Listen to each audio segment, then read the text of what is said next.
তোমরা যারা ক্যালকাটা ইউনিভার্সিটির আন্ডারে অল অ্যাফিলিয়েটেড কলেজগুলির মধ্যে 4th সেমিস্টারে পড়ছো, তোমাদের জন্য একেবারে শেষ মুহূর্তে নিয়ে চলে এসেছি এলসিসি 2 পেপার অর্থাৎ বাংলা বিষয়ে গুরুত্বপূর্ণ কয়েকটি কোশ্চেন।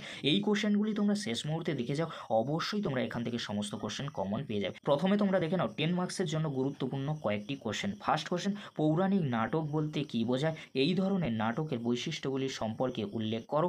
একটি বাংলা পৌরাণিক নাটক বিষয়ে সংক্ষেপে আলোচনা করো। পরবর্তী কোশ্চেন, ভাষা বিজ্ঞানীরা বাংলা শব্দার্থ পরিবর্তনের ধারাগুলিকে কটি ভাগে ভাগ করেছেন? শব্দার্থ পরিবর্তনে যে কোনো দুটি ধারা সম্পর্কে উদাহরণ সহ আলোচনা করো।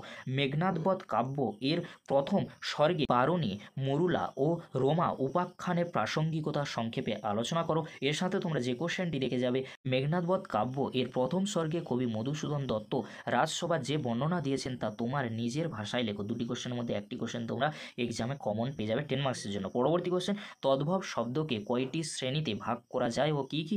এই শ্রেণীর শব্দরাজি সম্পর্কে সংক্ষেপে আলোচনা করো। পরবর্তী কোশ্চেন, ট্র্যাজেডি বলতে কী বোঝো?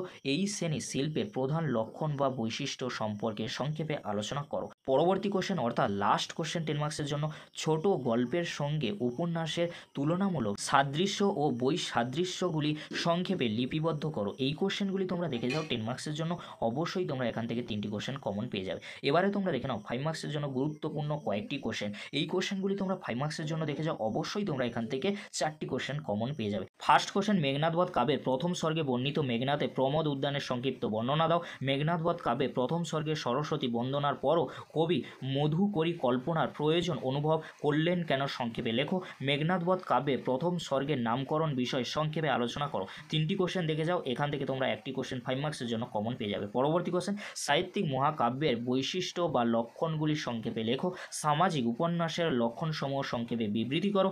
উদাহরণ সহ সংজ্ঞা লেখো। এখান থেকে যে কোনো দুটি কোশ্চেন তোমাদের এক্সামে আসতে পারে।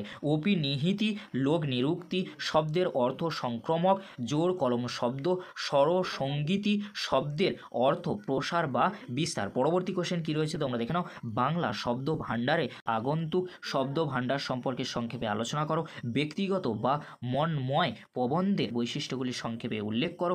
উপন্যাস ও রোমান্সের পার্থক্য আলোচনা করো। এখান থেকে তোমরা একটি কোশ্চেন 5 মার্কসের জন্য কমন পেয়ে যাবে। পরবর্তী কোশ্চেন অর্থাৎ 5 মার্কসের জন্য লাস্ট কোশ্চেন কি রয়েছে তোমরা দেখে নাও।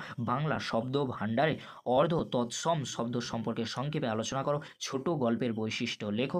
কমেডি নাটকের বৈশিষ্ট্য লেখো। এই কোশ্চেনগুলি তোমরা শেষ মুহূর্তে দেখে যাও, অবশ্যই তোমরা এখান থেকে 5 ও 10 এর সমস্ত কোশ্চেন কমন পেয়ে যাবে।